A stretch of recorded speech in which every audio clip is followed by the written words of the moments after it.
조용하던 부대, 그날 한마디로 모든 게 시작됐습니다. 휴게실 좀 정리하라니까요.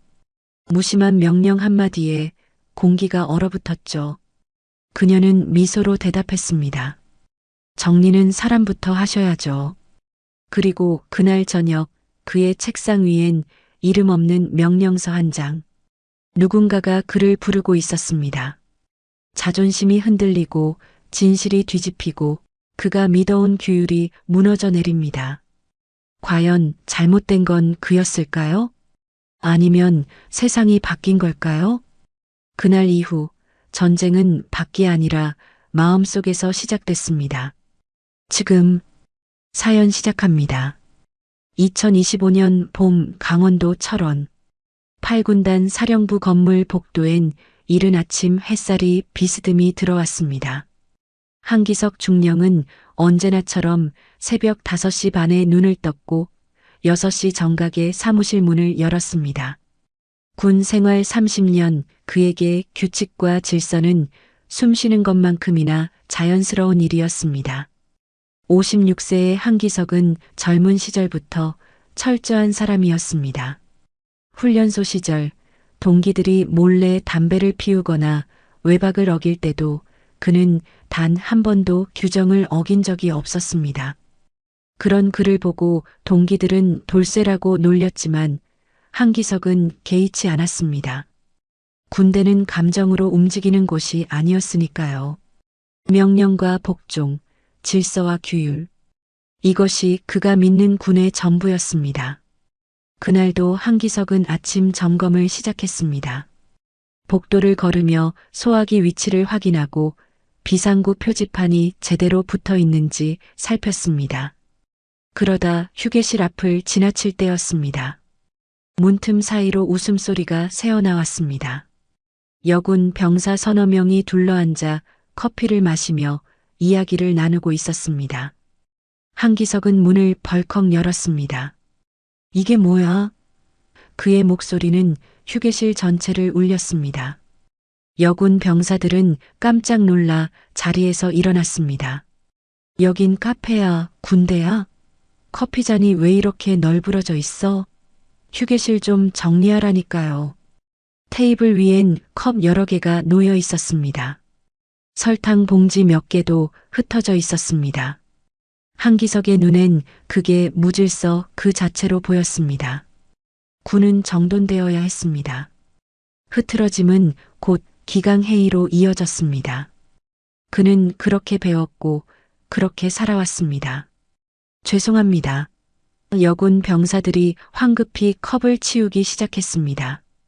그 순간 휴게실 문이 다시 열렸습니다. 새로 부임한 유나라 준장이 들어섰습니다. 48세의 유나라는 단정한 제복 차림이었지만 그녀의 표정엔 한기석과는 다른 무언가가 있었습니다. 부드러움 속에 단단함이 숨어 있는 그런 표정이었습니다. 중령님, 유나라의 목소리는 차분했습니다. 여긴 사람들도 숨 좀 돌려야 하는 공간입니다. 한기석은 순간 얼어붙었습니다. 장군 앞에서 여군 병사들을 꾸짖고 있는 자신의 모습이 어떻게 보일지 생각하니 당황스러웠습니다. 하지만 그는 자신의 신념을 굽힐 수 없었습니다. 군은 감정으로 움직이는 곳이 아닙니다. 장군님. 한기석의 목소리엔 확신이 담겨 있었습니다. 질서와 규율이 무너지면 군도 무너집니다. 유나라는 그를 조용히 바라보았습니다. 그녀의 눈빛엔 비난도 분노도 없었습니다. 그저 깊은 이해와 함께 약간의 안타까움이 스쳐 지나갔습니다. 그게 유나라가 천천히 입을 열었습니다. 당신 세대의 군이었겠죠. 그녀는 미소를 지었습니다. 그 미소는 한기석을 더욱 혼란스럽게 만들었습니다. 비웃음도 아니고 동정도 아닌 그저 담담한 이해의 미소였습니다. 유나라는 여군 병사들에게 가볍게 손짓하며 자리로 돌아가라고 했습니다. 한기석은 그날 하루 종일 찝찝한 기분을 떨칠 수 없었습니다. 점심시간에도 오후 회의 시간에도 유나라의 그 말이 귓가에 맴돌았습니다. 당신 세대의 군이었겠죠. 그게 무슨 뜻일까요? 자신이 틀렸다는 말일까요? 아니면 시대가 변했다는 뜻일까요? 그는 자신의 30년 군 생활을 되돌아보았습니다. 이등병 시절부터 중년까지 그는 단 한 번도 규칙을 어긴 적이 없었습니다. 상관의 명령에 복종했고 부하들에게 엄격했습니다. 그것이 군인의 도리라고 믿었습니다. 하지만 유나라의 말 한마디가 그 모든 확신에 작은 균열을 냈습니다. 저녁이 되어 한기석은 휴게실을 다시 지나갔습니다. 이번엔 아무도 없었습니다. 깨끗하게 정리된 테이블, 가지런히 놓인 의자들. 그가 원하던 모습이었습니다. 하지만 왠지 모르게 그 공간은 텅 비어 보였습니다. 생기라곤 찾아볼 수 없는 차갑고 삭막한 공간처럼 느껴졌습니다. 한기석은 복도 창문 너머로 멀리 보이는 산을 바라보았습니다. 해가 저물고 있었습니다. 30년 동안 그가 지켜온 군의 모습은 과연 옳은 것이었을까요? 아니면 그저 시대에 뒤떨어진 낡은 신념이었을까요? 그는 알 수 없었습니다. 다만 한 가지는 확실했습니다. 그날 이후 휴게실의 공기는 싸늘해졌다는 것. 그리고 그 싸늘함이 어쩌면 자신이 만든 것일지도 모른다는 희미한 불안감이었습니다. 그날 저녁 한기석은 사무실에서 마지막 서류 작업을 마무리하고 있었습니다. 책상 위엔 결제를 기다리는 문서들이 가지런히 쌓여 있었습니다. 그는 하나하나 꼼꼼히 검토하며 도장을 찍었습니다. 30년 동안 해온 일이었지만 한 번도 대충 한 적이 없었습니다. 6시가 넘어서자 복도는 조용해졌습니다. 대부분의 장병들이 퇴근했고 건물엔 당직 근무자들만 남아 있었습니다. 한기석은 창문을 열어 환기를 시켰습니다. 차가운 봄바람이 사무실 안으로 들어왔습니다. 강원도의 봄은 여전히 쌀쌀했습니다. 바로 그때였습니다. 똑똑. 문 두드리는 소리가 들렸습니다. 들어오세요. 한기석이 대답하자 행정병이 서류 한 장을 들고 들어왔습니다. 중령님, 합참에서 긴급 문서가 도착했습니다. 병사는 경례를 하고 문서를 책상 위에 올려놓았습니다. 한기석은 봉투를 뜯었습니다. 국방부 로고가 찍힌 공식 문서였습니다. 제목을 보는 순간 그의 손이 미세하게 떨렸습니다. 국방부 특별조사위원회 소집 명령 마이너스 여군 진급 불공정 조사단 배속 발신자는 합참 작전참모부였습니다. 한기석은 어이없다는 듯 웃음을 흘렸습니다. 이제 와서 내가 뭘 조사해? 그는 중얼거렸습니다. 30년 군 생활 동안 그는 현장 지휘관이었지 조사관이 아니었습니다. 인사 문제, 특히 여군 진급 같은 민감한 사안에 왜 자신을 끌어들이는 건지 이해할 수 없었습니다. 하지만 문서를 계속 읽어내려가던 한기석의 표정이 점점 굳어졌습니다. 조사 대상자 명단이 나왔습니다. 첫 번째 이름, 유나라 준장. 그는 숨이 멎는 것 같았습니다. 며칠 전 휴게실에서 마주쳤던 그 차분한 목소리로 자신에게 말했던 바로 그 여군 장군이었습니다. 한기석은 의자에 깊숙이 몸을 기댔습니다. 천장을 바라보았습니다. 형광등 불빛이 눈부셨습니다. 운명도 참 비꼬는군. 그는 책상 서랍을 열어 담배 한 개비를 꺼냈습니다. 사실 건물 안에서 흡연은 금지되어 있었습니다. 하지만 지금은 그런 규칙 따위 신경 쓸 여유가 없었습니다. 창가로 가서 창문을 활짝 열었습니다. 담배에 불을 붙였습니다. 연기가 피어올랐습니다. 한기석은 깊게 들이마셨습니다. 니코틴이 폐를 채우는 느낌이 묘하게 안정감을 주었습니다. 하지만 마음속 불안은 가라앉지 않았습니다. 그는 유나라를 떠올렸습니다. 처음 그녀를 봤을 때부터 뭔가 남달랐습니다. 대부분의 장성급 장교들은 위압적이거나 권위적이었습니다. 하지만 유나라는 달랐습니다. 그녀는 부드러웠지만 단단했고 조용했지만 강했습니다. 휴게실에서 자신에게 했던 말도 그랬습니다. 당신 세대의 군이었겠죠. 그 말엔 비난이 아니라 이해가 담겨 있었습니다. 한기석은 문서를 다시 펼쳤습니다. 조사 내용을 자세히 읽었습니다. 8군단 사령부 소속 유나라 준장의 진급 과정에서 성별을 이유로 한 불공정 대우가 있었는지 여부 조사 그 아래엔 구체적인 의혹들이 나열되어 있었습니다. 동기 남군 장교들에 비해 늦은 진급, 주요 보직에서의 배제, 평가 점수의 의도적 하향 조정 의혹. 한기석은 손으로 얼굴을 쓸어내렸습니다. 사실 그도 알고 있었습니다. 군대에서 여군이 승진하는 게 얼마나 어려운지, 능력이 뛰어나도 여자라서 라는 이유로 주요 보직을 맡지 못하는 경우를 여러 번 봤습니다. 하지만 그는 그게 문제라고 생각한 적이 없었습니다. 그저 군대의 오랜 전통이고 현실이라고 받아들였을 뿐입니다. 담배가 반쯤 탔습니다. 한기석은 재떨이에 담배를 비볐습니다. 그리고 책상으로 돌아와 문서를 다시 집어들었습니다. 조사단 첫 회의는 3일 후 서울 국방부 청사에서 열린다고 적혀 있었습니다. 참석 인원은 총 7명, 합참 법무관, 인권 변호사, 심리학자, 예비역 여군 대령, 그리고 현역 중령 2명. 한기석이 그 중 한 명이었습니다. 그는 왜 자신이 선택되었는지 곰곰이 생각해 봤습니다. 8군단에서 가장 오래 근무한 중령이기 때문일까요? 아니면 유나라와 같은 부대에 있기 때문일까요? 어쩌면 둘 다일지도 몰랐습니다. 하지만 한 가지는 분명했습니다. 이 조사는 단순한 형식적인 절차가 아니라는 것. 국방부가 진지하게 이 문제를 다루려 한다는 것. 한기석은 서랍에서 개인 수첩을 꺼냈습니다. 낡은 수첩이었습니다.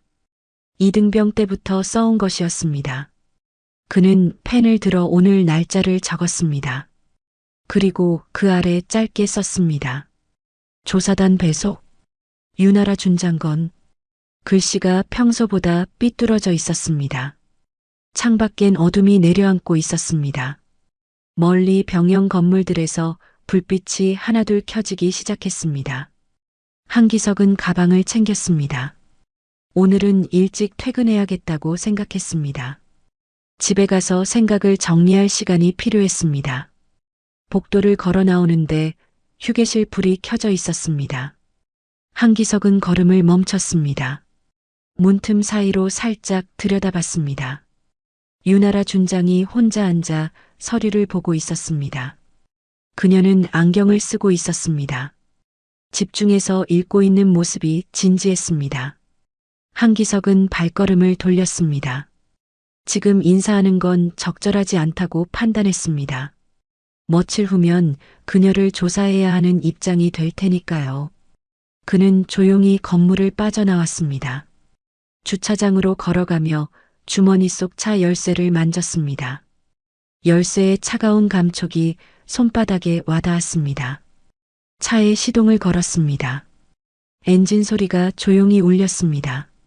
한기석은 백미러로 사령부 건물을 바라봤습니다. 휴게실 창문에서 여전히 불빛이 새어나오고 있었습니다. 그는 한숨을 내쉬었습니다. 담배 끝이 타들어가듯 그의 오래된 신념도 조금씩 흔들리고 있었습니다. 하지만 그는 아직 그걸 인정하고 싶지 않았습니다. 3일 후 한기석은 서울행 기차에 몸을 실었습니다. 철원에서 서울까지는 2시간 남짓 걸렸습니다. 창밖으로 스쳐 지나가는 풍경을 보며 그는 조사단 회의를 생각했습니다. 국방부 청사. 그곳은 한기석에게 낯선 곳이었습니다.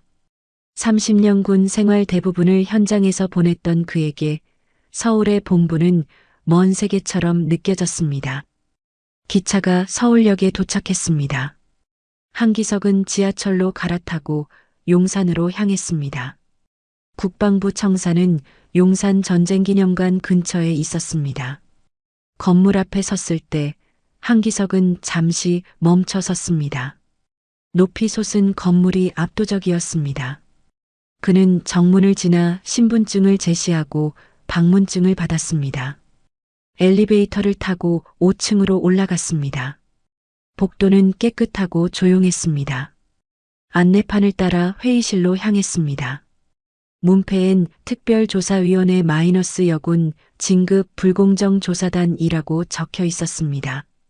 한기석은 심호흡을 한 번 하고 문을 열었습니다. 회의실 안엔 이미 몇 명이 앉아 있었습니다. 긴 테이블 주위로 의자들이 놓여 있었고 정면엔 대형 스크린이 설치되어 있었습니다. 한기석이 들어서자 사람들이 고개를 들어 그를 바라봤습니다.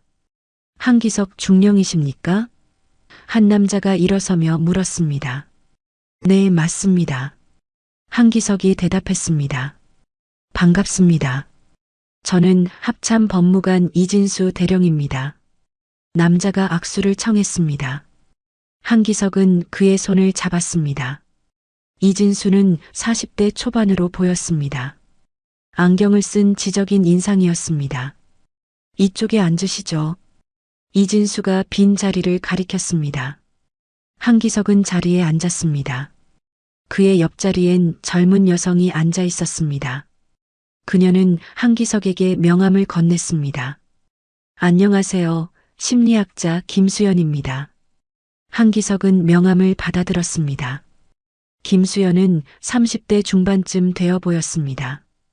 단정한 정장 차림에 차분한 인상이었습니다. 그 옆엔 나이 지긋한 여성이 앉아 있었습니다. 예비역 여군 대령 박명숙입니다. 그녀가 자신을 소개했습니다. 박명숙은 60대 초반으로 보였습니다. 짧게 자른 머리와 단호한 눈빛이 인상적이었습니다. 군인 특유의 자세가 여전히 남아 있었습니다. 맞은편엔 변호사가 앉아 있었습니다. 인권 변호사 최민호입니다. 그는 40대 후반으로 보였습니다. 부드러운 인상이었지만 눈빛은 날카로웠습니다. 한기석은 조사단 구성원들을 둘러봤습니다. 다양한 배경을 가진 사람들이었습니다. 법률 전문가, 심리학자, 여군 출신, 인권 변호사, 그리고 현장 지휘관인 자신. 정각 오전 10시가 되자 이진수 대령이 회의를 시작했습니다. 여러분, 오늘부터 우리는 군 내 여군 진급 불공정 문제를 조사하게 됩니다. 이 문제는 단순히 한 개인의 문제가 아닙니다. 군 전체의 인사 시스템, 그리고 양성평등 문화와 관련된 중요한 사안입니다. 그의 목소리는 무겁고 진지했습니다. 첫 번째 조사 대상자는 윤아라 준장입니다. 이진수가 스크린에 자료를 띄웠습니다. 윤아라의 양력이 화면에 나타났습니다. 육군사관학교 55기 통역장교로 시작해 작전참모, 정보참모를 거쳐 준장까지 진급. 하지만 동기들에 비해 진급 시기가 평균 2년에서 3년 늦었다는 기록이 눈에 띄었습니다. 한기석은 화면을 응시했습니다. 윤아라의 평가 기록들이 하나씩 나열되었습니다. 대부분 우수평가였습니다. 하지만 주요 보직 배치에서는 번번이 누락되었습니다. 사단 작전 참모, 군단 정보 참모 같은 핵심 보직들. 왜 이런 보직을 맡지 못했을까요? 김수연이 질문했습니다. 기록엔 명확한 이유가 나와 있지 않습니다. 이진수가 대답했습니다. 다만 당시 상급자들의 소견서를 보면 여군에게 적합하지 않은 보직이라는 표현이 자주 등장합니다. 최민호 변호사가 고개를 저었습니다. 전형적인 성차별적 발언입니다. 법적으로 문제가 될 수 있는 표현이죠. 박명숙 대령이 입을 열었습니다. 제가 현역이었을 때도 마찬가지였습니다. 능력과 상관없이 여군이라는 이유만으로 주요 보직에서 배제되는 경우가 많았습니다.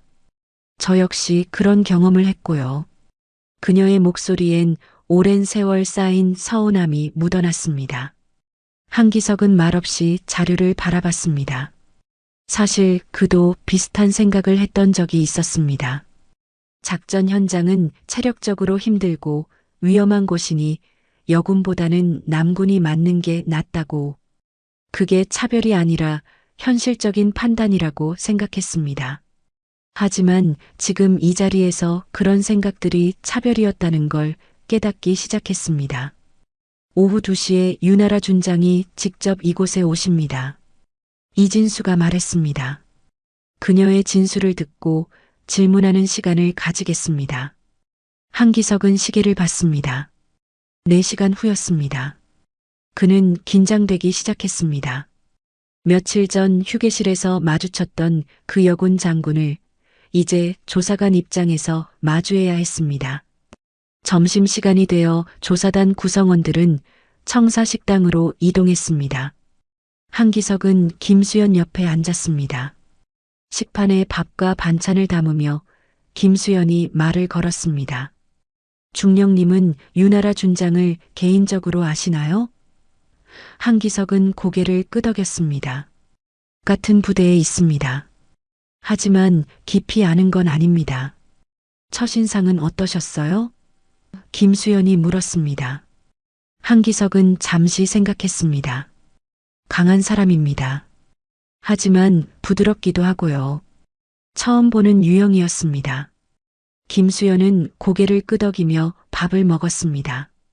심리학적으로 볼 때 그런 사람들이 오히려 조직 내에서 더 힘들어하는 경우가 많습니다.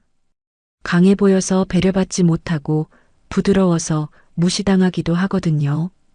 한기석은 그 말이 마음에 와닿았습니다. 유나라가 바로 그런 사람일지도 몰랐습니다. 강하지만 상처받기 쉽고 부드럽지만 단호한 그런 이중성이 군대라는 경직된 조직에서 얼마나 힘들었을까. 한기석은 처음으로 유나라의 입장을 생각해 봤습니다. 오후 2시 회의실 문이 열렸습니다. 유나라 준장이 들어섰습니다. 흰색 제복을 입은 그녀는 단정하고 당당했습니다. 하지만 한기석은 그녀의 눈빛에서 미세한 피로를 읽을 수 있었습니다. 그녀는 조사단 앞에 섰습니다. 유나라 준장입니다. 질문에 성실히 답하겠습니다. 이진수가 먼저 질문했습니다. 준장님, 진급 과정에서 불공정한 대우를 받았다고 생각하십니까? 유나라는 잠시 침묵했습니다. 그리고 천천히 입을 열었습니다. 전 차별을 주장하러 온 게 아닙니다. 진급제도의 맹점을 바로잡으러 온 겁니다. 그녀의 목소리는 차분했지만 단호했습니다. 맹점이라고 하셨는데 구체적으로 무엇을 말씀하시는 건가요? 최민호 변호사가 물었습니다. 유나라는 자료를 꺼내 테이블 위에 놓았습니다. 제 동기는 총 52명입니다. 그중 여군은 5명이었습니다. 지금 준장까지 진급한 건 저 한 명뿐입니다. 나머지는 대령에서 전역했거나 중령 때 이미 떠났습니다. 그녀는 계속 말했습니다. 능력이 부족해서였을까요? 아닙니다. 그들은 모두 우수한 장교들이었습니다. 하지만 출산, 육아, 그리고 보이지 않는 차별 때문에 하나둘 군을 떠났습니다. 유나라의 목소리에 감정이 실렸습니다. 분노도 아니고 슬픔도 아닌 깊은 아쉬움이었습니다. 한기석은 그녀를 바라봤습니다. 유나라가 그의 시선을 느끼고 고개를 돌렸습니다. 두 사람의 눈이 마주쳤습니다. 유나라가 말했습니다. 중령님, 우리 규율 말고 사람을 한번 봅시다. 그 순간 한기석의 내면 어딘가에서 묘한 균열이 일어났습니다. 그가 30년 동안 믿어온 것들이 조금씩 흔들리기 시작했습니다. 조사는 나흘째 접어들었습니다. 한기석은 매일 아침 철원에서 서울로 올라와 회의에 참석했습니다. 조사단은 유나라의 진급 과정을 하나하나 추적했습니다. 인사기록, 평가서, 보직 배치 문서들. 수많은 자료들이 테이블 위에 쌓여갔습니다. 이진수 대령은 법무관답게 꼼꼼했습니다. 그는 모든 문서를 정밀하게 검토했습니다. 여기 이상한 점이 있습니다. 그가 한 평가서를 들어 올렸습니다. 2015년 유나라 대령의 작전 능력 평가입니다. 점수는 95점으로 최우수입니다. 그런데 종합 소결란을 보세요. 한기석은 자료를 받아 읽었습니다. 작전 수행 능력은 뛰어나나 여군 특성상 장기 작전 투입에는 제한이 있을 것으로 판단됨. 그는 눈살을 찌푸렸습니다. 능력은 인정하면서도 여군이라는 이유로 제한을 둔 것이었습니다. 이게 과연 공정한 평가일까요? 김수연이 말했습니다. 전형적인 편견입니다. 능력과 성별을 분리하지 못하는 거죠. 평가자가 무의식적으로 성별에 따른 고정관념을 적용한 겁니다. 최민호 변호사도 동의했습니다. 법적으로도 문제가 될 수 있는 표현입니다. 성별을 이유로 직무 수행 능력을 제한하는 건 명백한 차별입니다. 박명숙 대령이 한숨을 쉬었습니다. 제 시절에도 똑같았습니다. 아무리 잘해도 여자라는 이유로 한계를 정해버리죠. 천장이 있는 거예요. 보이지 않는 유리 천장. 그녀의 말에 회의실이 잠시 조용해졌습니다. 모두가 그 말의 무게를 느끼는 듯 했습니다. 한기석은 불편했습니다. 사실 그도 비슷한 생각을 했던 적이 있었으니까요. 여군은 체력적으로 한계가 있고 위험한 임무엔 적합하지 않다고, 그게 차별이 아니라 현실이라고 생각했습니다. 하지만 지금 이 자료들을 보니 그게 얼마나 근거 없는 편견이었는지 깨닫게 되었습니다. 바로 그때였습니다. 이진수의 노트북에서 알림음이 울렸습니다. 그는 화면을 확인하더니 표정이 굳었습니다. 잠시만요. 중요한 메일이 왔습니다. 그는 마우스를 클릭했습니다. 그리고 얼굴이 창백해졌습니다. 이게 뭡니까? 무슨 일이신가요? 최민호가 물었습니다. 이진수는 화면을 스크린에 띄웠습니다. 모두의 눈이 화면으로 향했습니다. 거기엔 삭제된 문서 하나가 복구되어 있었습니다. 제목을 보는 순간 한기석의 심장이 멎는 것 같았습니다. 유나라 진급 부적합 의견서 마이너스 작성자 한기석 중령 회의실이 순식간에 얼어붙었습니다. 모든 시선이 한기석에게 쏠렸습니다. 한기석은 의자에서 벌떡 일어났습니다. 그건 회의용 초안이었어. 내가 정식으로 반대한 적은 없어. 그의 목소리가 떨렸습니다. 이진수가 문서를 읽기 시작했습니다. 유나라 대령은 작전 능력은 우수하나 여군으로서 전투부대 지휘 경험이 부족하며 장기적으로 준장급 지휘관으로 성장하기엔 제한이 있다고 판단됨. 따라서 이번 진급 대상자 명단에서 제외함이 타당하다고 사료됨. 이진수가 문서를 다 읽고 한기석을 바라봤습니다. 중령님, 이게 정말 회의용 초안이었습니까? 최민호의 질문이 날카로웠습니다. 한기석은 땀이 등을 타고 흘렀습니다. 그랬습니다. 당시 상급자가 의견서를 내라고 해서 여러 가지 시나리오를 작성했던 겁니다. 그중 하나였어요. 하지만 최종적으로 제출한 건 아닙니다. 김수연이 물었습니다. 그럼 왜 이 문서가 서버에 남아 있었을까요? 한기석은 대답할 수 없었습니다. 분명 삭제했다고 생각했는데 어떻게 복구된 건지 알 수 없었습니다. 누군가 의도적으로 복구한 걸 수도 있습니다. 이진수가 조심스럽게 말했습니다. 하지만 그 말은 한기석에게 위안이 되지 않았습니다. 중요한 건 자신이 그런 문서를 작성했다는 사실이었습니다. 설령 제출하지 않았다 해도 그런 생각을 했다는 것 자체가 문제였습니다. 한기석은 자리에 주저앉았습니다. 저는 잘못 생각했습니다. 박명숙이 냉정하게 말했습니다. 잘못 생각한 게 아니라 차별한 겁니다. 중령님도 모르는 사이에 그녀의 말이 가슴에 박혔습니다. 한기석은 반박할 수 없었습니다. 그는 스스로 공정하다고 믿었지만 실제로는 편견에 사로잡혀 있었던 겁니다. 점심시간이 되었지만 아무도 식사하러 가지 않았습니다. 분위기가 너무 무거웠습니다. 한기석은 창밖을 바라봤습니다. 서울 시내가 내려다 보였습니다. 수많은 차들이 오가고 사람들이 걸어 다녔습니다.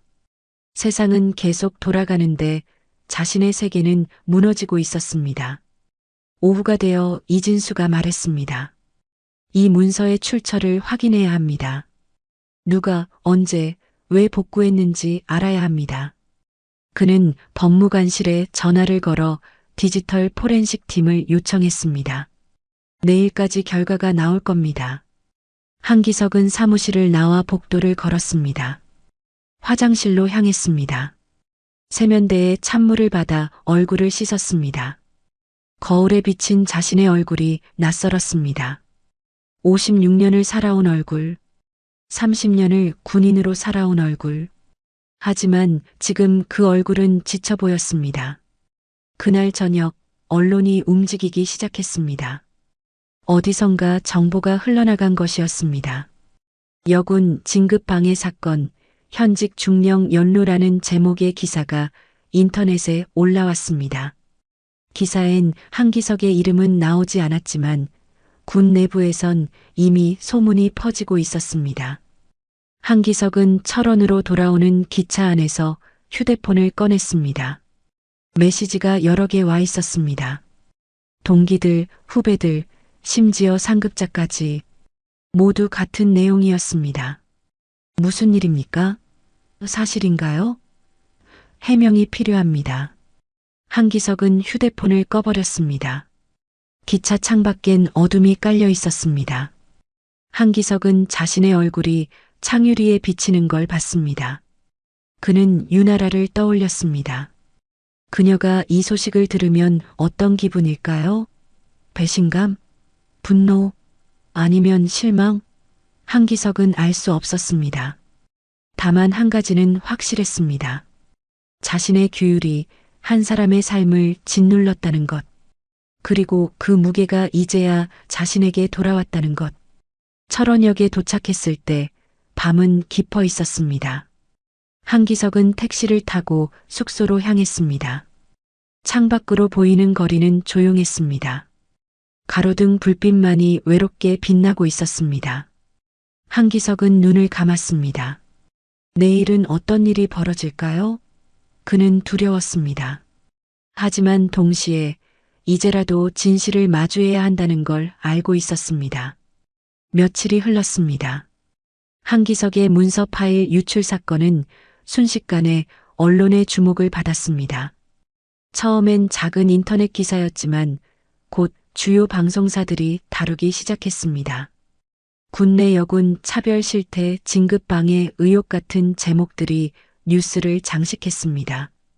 한기석의 이름은 여전히 공개되지 않았지만 군 내부에선 이미 모두가 알고 있었습니다. 한기석은 사령부에 출근했습니다. 복도를 걸을 때마다 사람들의 시선이 느껴졌습니다. 수군거리는 소리, 고개를 돌리는 모습. 그는 모른 척하며 사무실로 향했습니다. 하지만 책상에 앉아서도 일이 손에 잡히지 않았습니다. 서류를 들여다봐도 글자가 눈에 들어오지 않았습니다.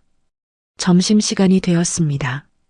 한기석은 식당에 가지 않고 사무실에 남았습니다. 혼자 도시락을 먹으며 창밖을 바라봤습니다. 훈련장에서 병사들이 구보를 하고 있었습니다. 구령 소리가 희미하게 들려왔습니다. 예전엔 그 소리가 든든하게 느껴졌는데 지금은 낯설기만 했습니다. 바로 그날 오후였습니다. 새로운 소식이 터졌습니다. 한기석은 인터넷 뉴스를 보다가 얼어붙었습니다. 유나라 준장, 미군 파견 시절 CIA 협력 요원 출신 의혹 기사 제목이 충격적이었습니다. 내용은 더 심각했습니다. 유나라가 2000년대 초반 미군에 파견되었을 때 정보기관과 협력했다는 의혹이었습니다. 기사는 구체적이었습니다. 당시 윤아라는 통역장교로 미군 기지에서 근무했습니다. 그곳에서 민감한 정보를 다뤘고 미군 정보부와 긴밀히 협력했다는 내용이었습니다. 하지만 기사는 여기서 한 발 더 나아갔습니다. 국내 군사 기밀을 미국에 넘겼을 가능성 이중 스파이 의혹 같은 표현들이 등장했습니다. 한기석은 기사를 읽으며 믿을 수 없었습니다. 윤아라가 간첩? 말도 안 되는 소리였습니다. 그녀는 30년 가까이 군에서 성실히 복무한 장교였습니다. 수많은 작전에 참여했고 국가를 위해 헌신했습니다. 그런 사람을 간첩으로 몰다니 이건 명백한 모함이었습니다. 하지만 언론은 멈추지 않았습니다. 다음 날 아침 더 자극적인 기사들이 쏟아졌습니다. 윤아라 준장, 북한과 연결 고리 포착 국방부 긴급조사 착수 익명의 제보자들이 증언했다는 내용들이 나왔습니다. 물론 구체적인 증거는 없었습니다. 하지만 의혹만으로도 충분했습니다. 여론은 들끓기 시작했습니다. 한기석은 서울로 올라갔습니다. 조사단 긴급회의가 소집되었습니다. 회의실 분위기는 최악이었습니다. 이진수 대령이 말했습니다. 상부에서 지시가 내려왔습니다. 윤아라 준장에 대한 조사는 일단 중단하고 보안 조사로 전환한다고 합니다. 그의 목소리엔 분노가 섞여 있었습니다. 말도 안 됩니다. 최민호 변호사가 테이블을 쳤습니다. 이건 명백한 조작입니다. 진급 불공정 조사를 막기 위한 물타기죠. 김수연도 동의했습니다. 심리학적으로 봐도 전형적인 희생양 만들기입니다. 문제의 본질을 흐리기 위해 개인을 공격하는 거예요. 박명숙 대령이 쓴웃음을 지었습니다. 제가 겪었던 시절과 똑같군요. 여군이 목소리를 내면 어떻게든 입을 막으려 하죠. 이번엔 간첩으로 몰아가는군요. 그녀의 말에 회의실이 무거워졌습니다. 모두가 무언가 잘못되고 있다는 걸 느꼈지만 어떻게 해야 할지 몰랐습니다. 그날 오후 국방부는 공식 발표를 했습니다. 윤아라 준장, 보안조사 기간 동안 직위 해제 준장 계급장은 그대로지만 모든 직책에서 물러나라는 명령이었습니다. 사실상 예비역 대기 상태였습니다. 군의 신뢰는 바닥에 떨어졌습니다. 언론은 이제 윤아라를 범죄자 취급하기 시작했습니다.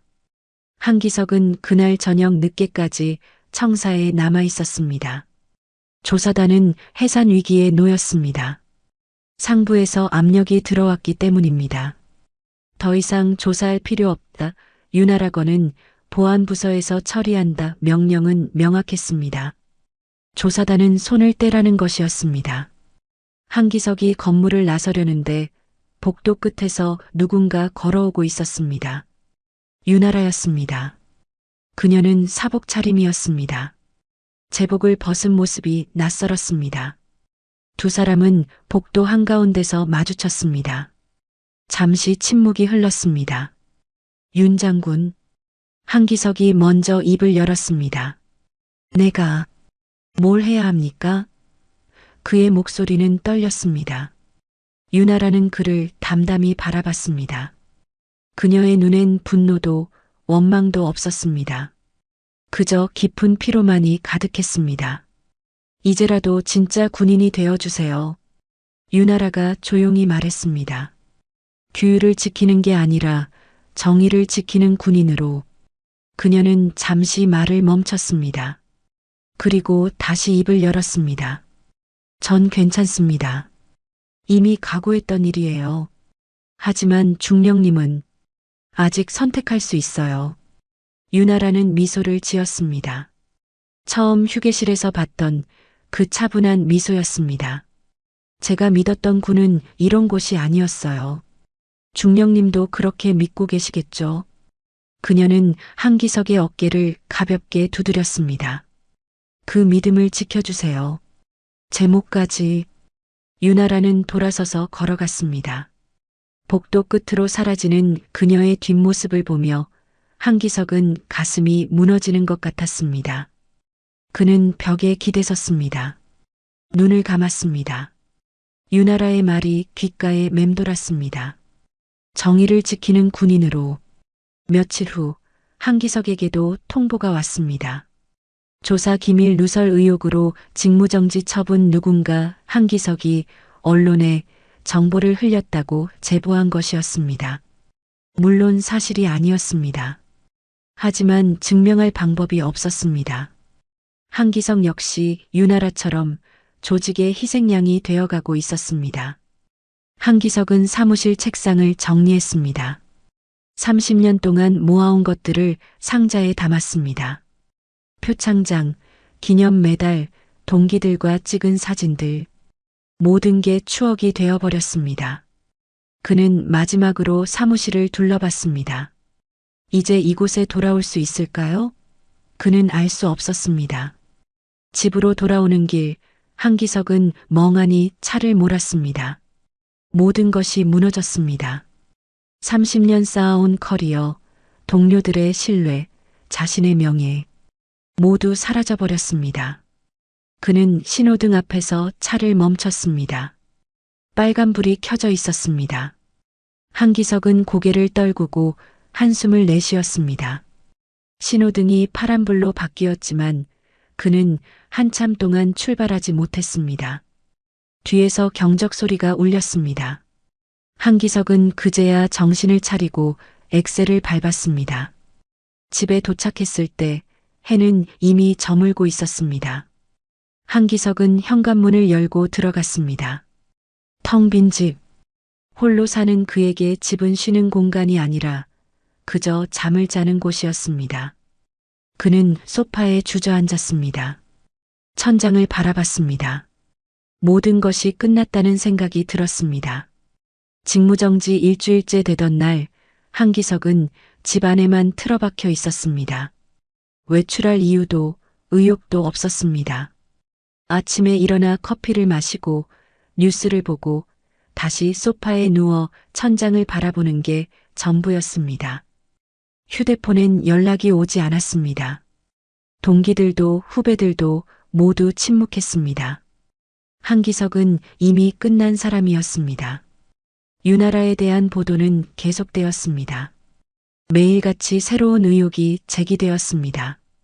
북한 연락책과 접촉 군사 기밀 유출 정황 모두 익명의 제보였고 증거는 없었습니다. 하지만 언론은 멈추지 않았습니다. 유나라는 이제 국민의 적이 되어 있었습니다. 한기석은 뉴스를 보다가 리모컨을 집어던졌습니다. 화면이 꺼졌습니다. 그는 창밖을 바라봤습니다.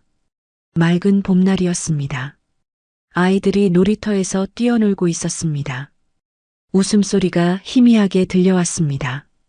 세상은 여전히 평화로웠습니다. 하지만 한기석의 세계는 무너져 있었습니다. 오후가 되어 초인종이 울렸습니다.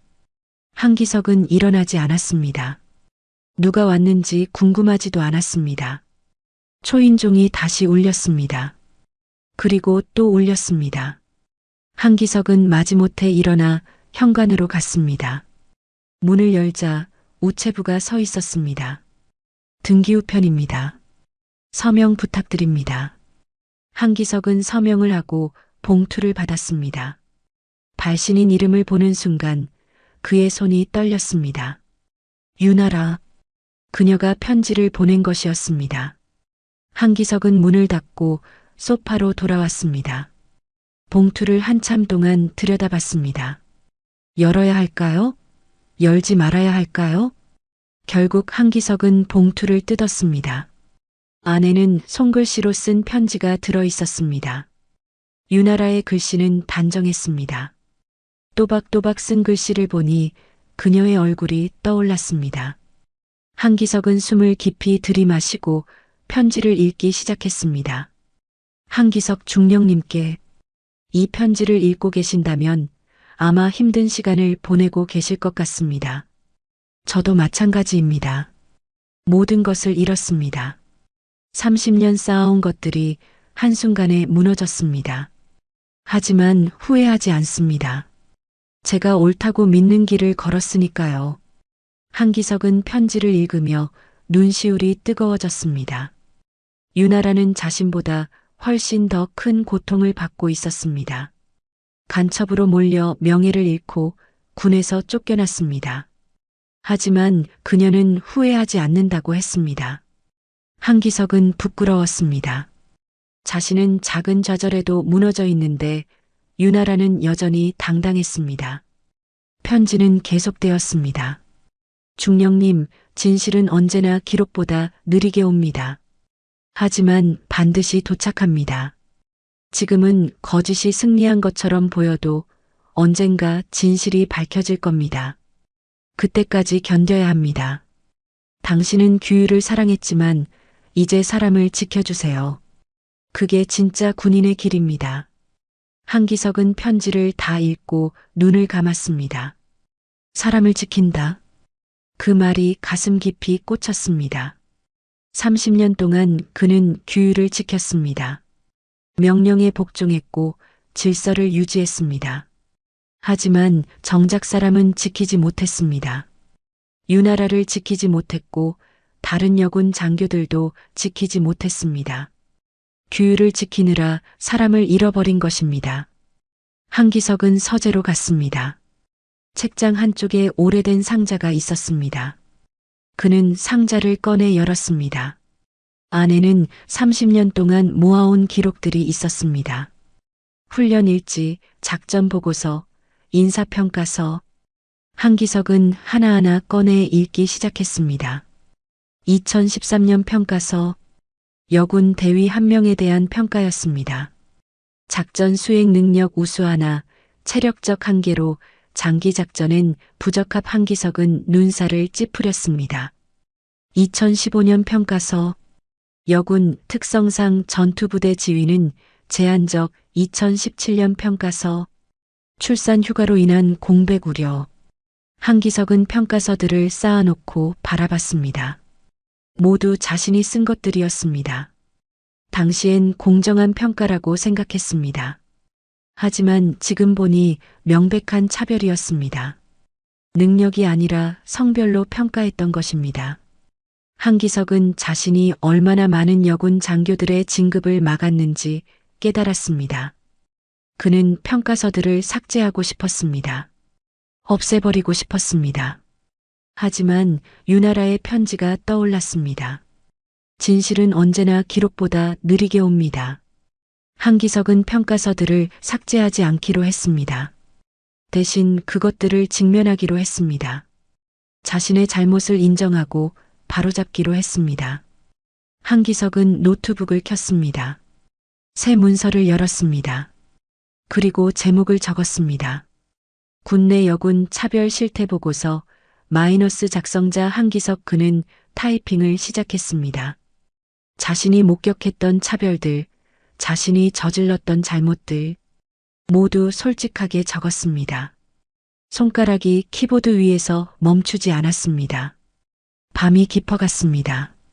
한기석은 여전히 타이핑하고 있었습니다.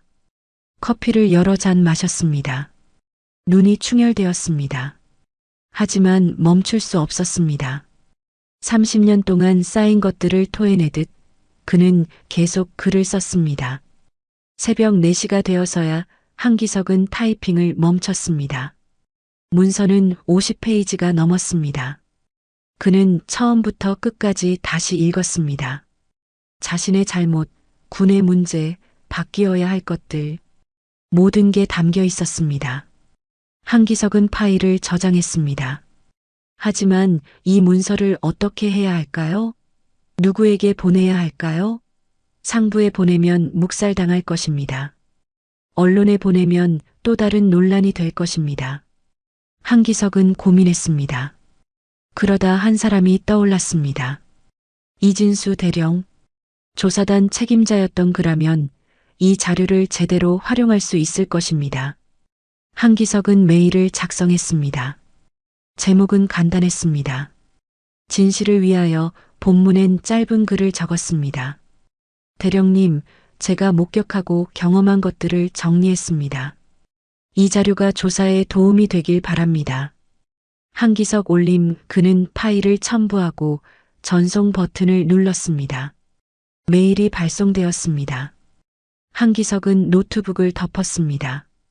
창밖이 밝아오고 있었습니다. 새벽 5시. 새들이 지저귀기 시작했습니다.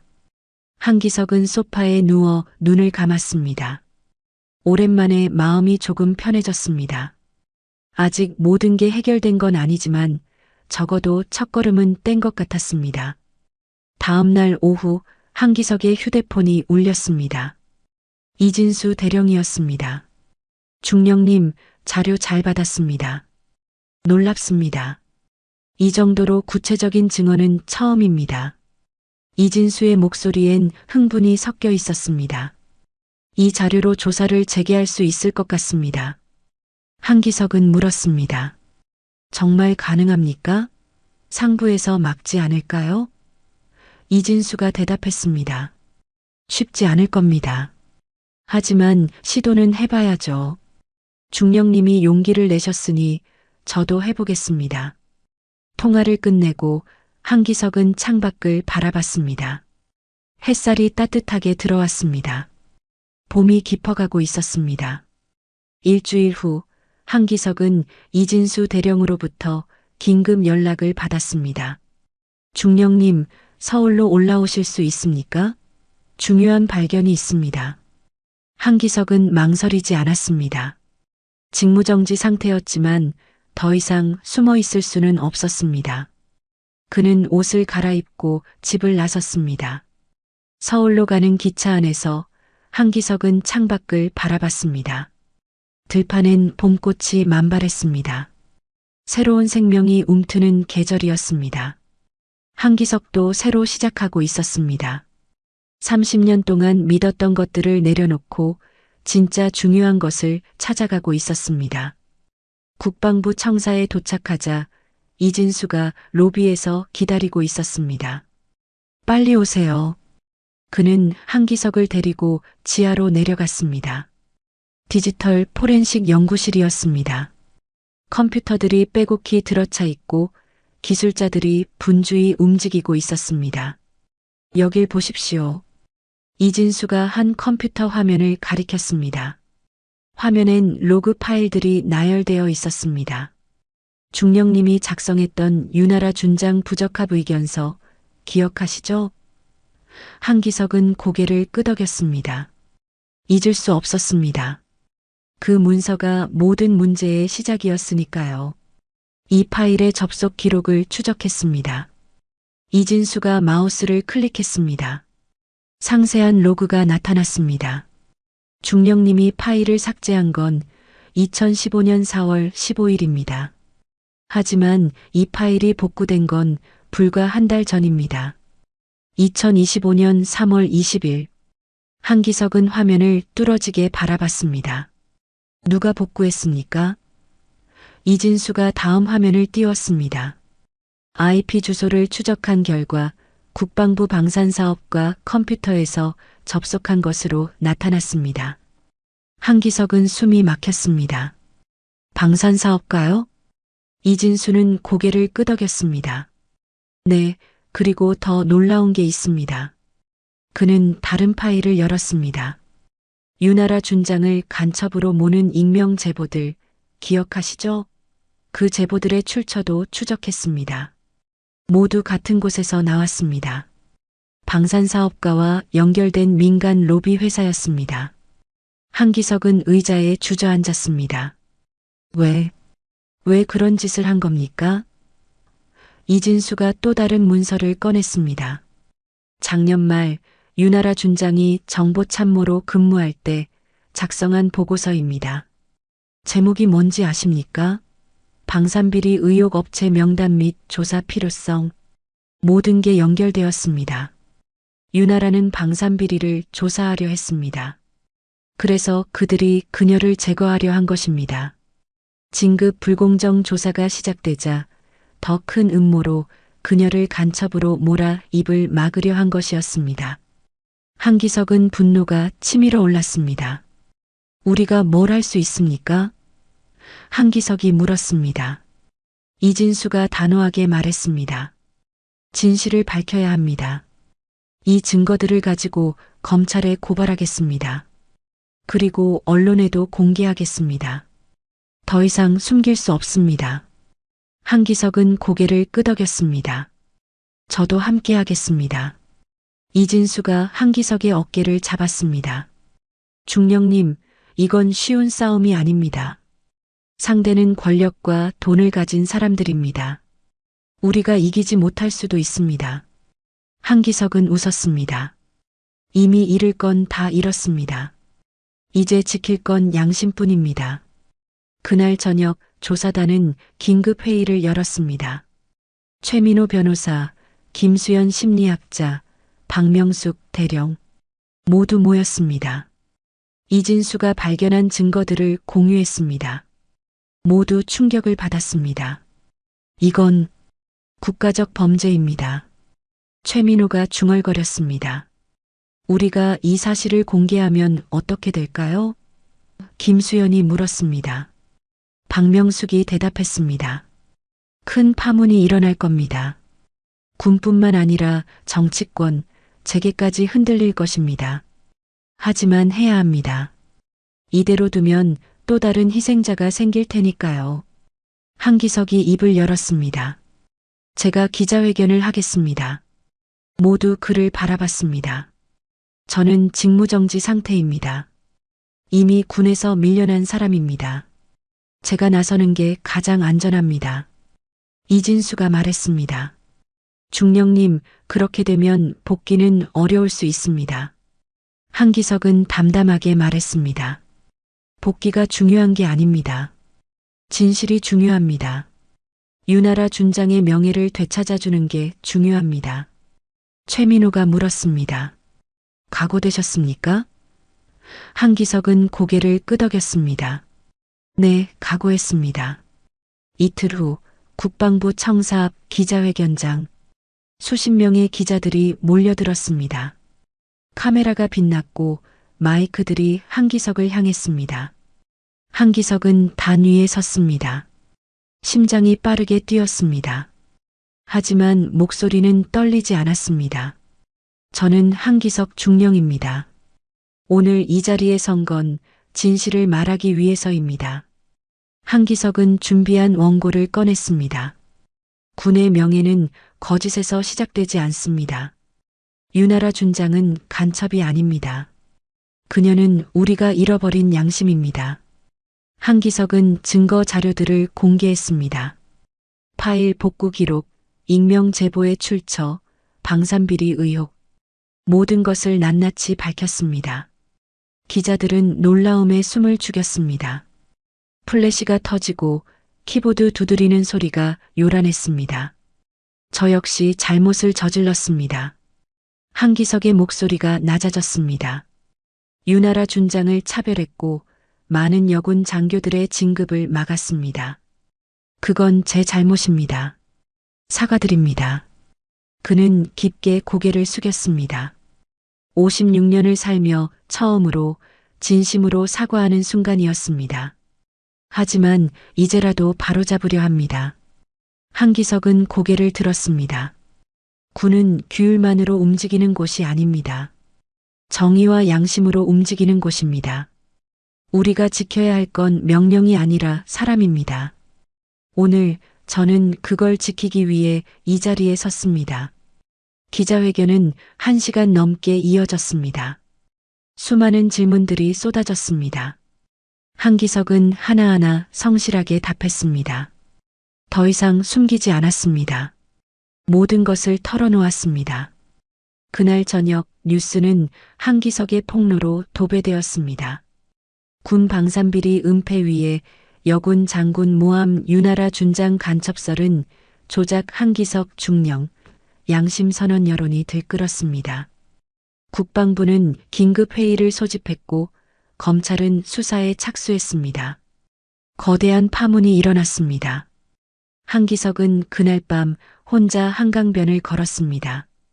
강물이 잔잔하게 흘렀습니다. 불빛이 수면에 반짝였습니다. 한기석은 멈춰서서 강을 바라봤습니다. 마음이 편했습니다. 비록 앞으로 어떤 일이 벌어질지 모르지만 적어도 양심은 지켰습니다. 휴대폰이 울렸습니다.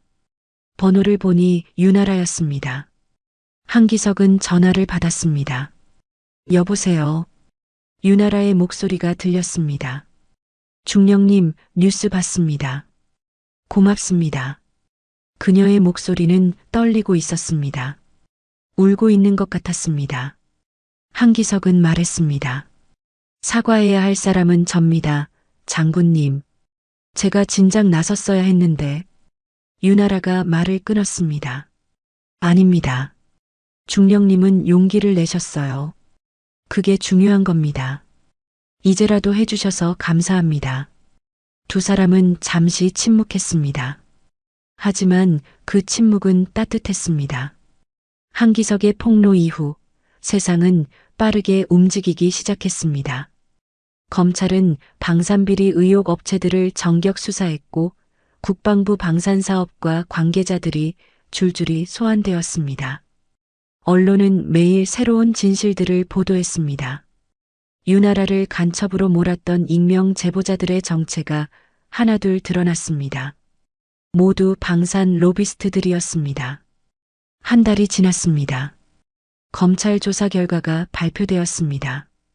유나라 준장에 대한 모든 의혹은 조작된 것으로 밝혀졌습니다.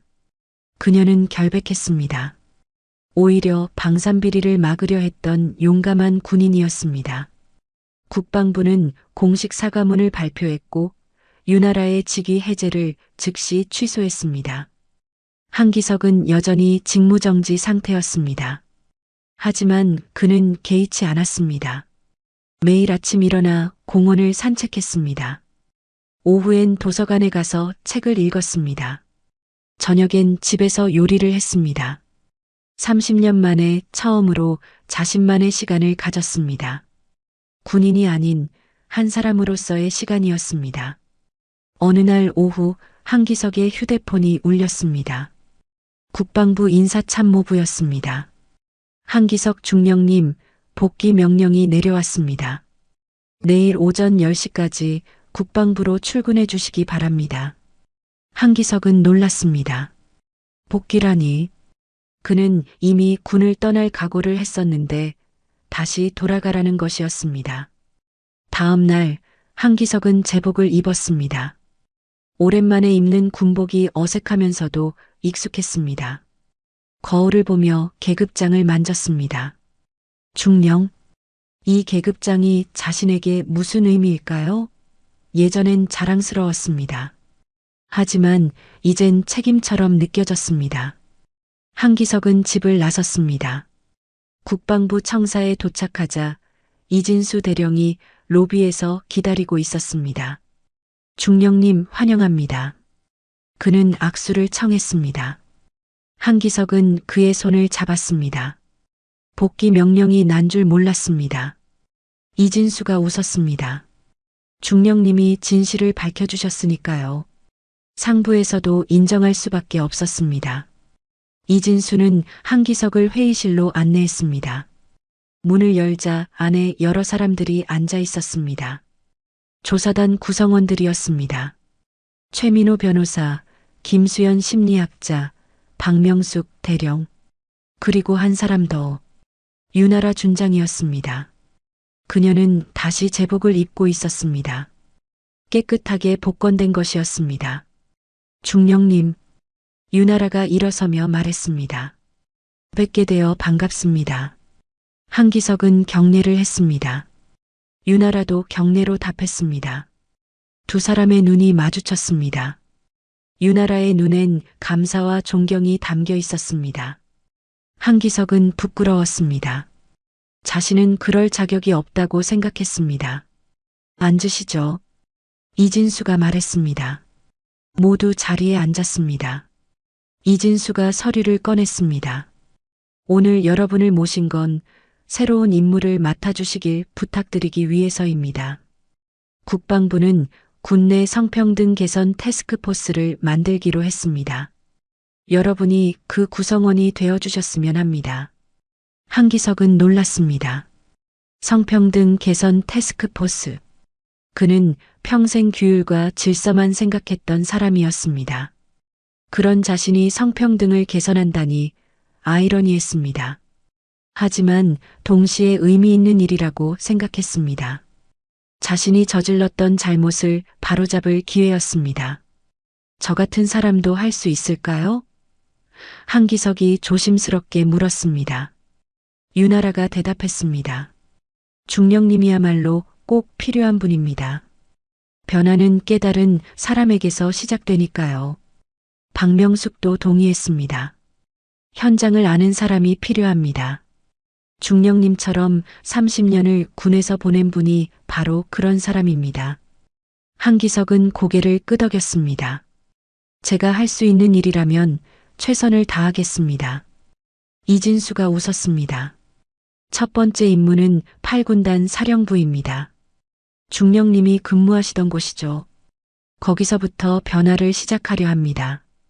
한기석은 철원이 떠올랐습니다. 자신이 30년 동안 지켰던 그곳에서 이제 새로운 시작을 하는 것이었습니다. 한 달 후 한기석은 철원으로 돌아왔습니다. 8군단 사령부 건물이 눈에 들어왔습니다. 낯익은 풍경이었습니다. 하지만 예전과는 다른 마음으로 바라보게 되었습니다. 한기석은 복도를 걸었습니다. 휴게실 앞을 지나쳤습니다. 문을 열고 들어갔습니다.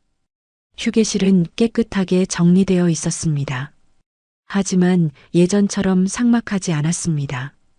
벽엔 작은 그림들이 걸려 있었고 테이블 위엔 화분이 놓여 있었습니다. 소파엔 병사 몇 명이 앉아 쉬고 있었습니다. 한기석은 그들을 보며 미소 지었습니다. 이제 이곳은 진짜 휴식 공간이 되었습니다. 한쪽 벽을 보니 작은 명패 하나가 걸려 있었습니다. 한기석은 다가가 읽었습니다. 한기석 중령 -군의 양심으로 기억되다 그는 눈시울이 뜨거워졌습니다. 자신은 그럴 자격이 없다고 생각했는데 누군가는 자신을 이렇게 기억해주고 있었습니다. 중령님, 뒤에서 목소리가 들렸습니다. 돌아보니 유나라 준장이 서 있었습니다. 그녀는 커피 2잔을 들고 있었습니다. 커피 한 잔 하시죠. 한기석은 커피를 받았습니다. 두 사람은 창가로 가서 나란히 섰습니다. 유나라가 커피를 한 모금 마시며 말했습니다. 정리 잘 됐네요, 중령님. 한기석은 휴게실을 둘러봤습니다. 깨끗하고 따뜻한 공간. 사람들이 편하게 쉴 수 있는 곳. 그래요. 한기석이 대답했습니다. 이제야 진짜 정리가 됐습니다. 창밖으로 멀리 산이 보였습니다. 봄이 지나가고 여름이 오고 있었습니다. 푸른 나무들이 바람에 흔들렸습니다. 한기석은 그 풍경을 바라보며 생각했습니다. 자신의 30년은 헛되지 않았습니다. 비록 많은 잘못을 저질렀지만 결국 깨달았고 바로잡았습니다. 그게 중요한 것이었습니다.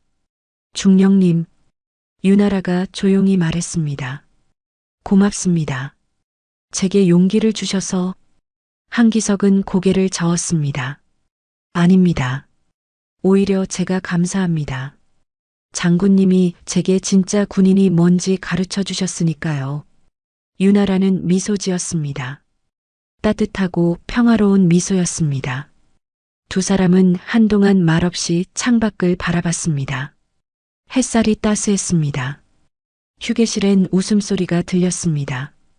병사들이 담소를 나누고 있었습니다. 한기석은 그 소리가 좋았습니다.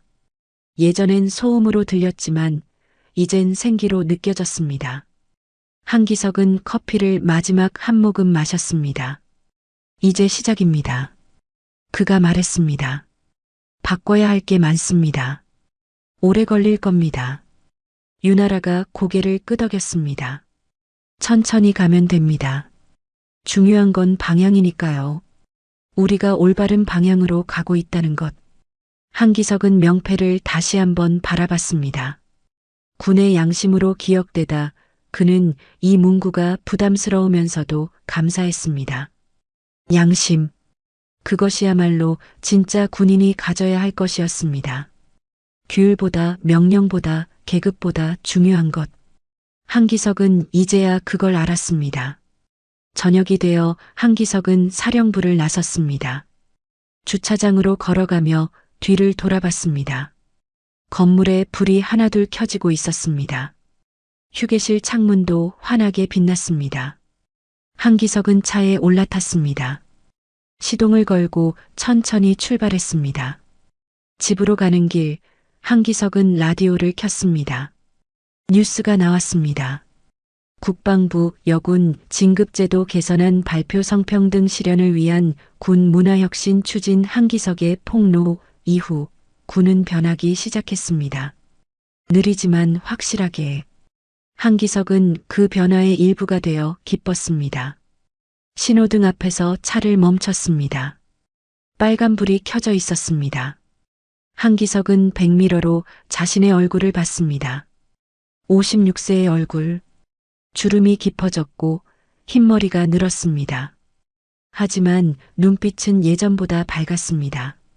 살아 있었습니다. 신호등이 초록불로 바뀌었습니다. 한기석은 엑셀을 밟았습니다. 차가 천천히 움직였습니다. 앞으로 가야 할 길이 멀었습니다. 하지만 두렵지 않았습니다. 이제 한기석은 혼자가 아니었습니다. 유나라가 있었고 조사단 동료들이 있었고 변화를 바라는 수많은 사람들이 있었습니다. 집에 도착해 현관문을 열었습니다. 텅 빈 집이었지만 더 이상 외롭지 않았습니다. 한기석은 소파에 앉아 창밖을 바라봤습니다. 밤하늘에 별이 빛나고 있었습니다. 그는 오랜만에 평화로운 마음으로 잠이 들었습니다. 내일은 또 새로운 하루가 시작될 것입니다. 규율이 아닌 양심으로, 명령이 아닌 정의로 살아가는 하루. 한기석은 그런 하루를 기대했습니다.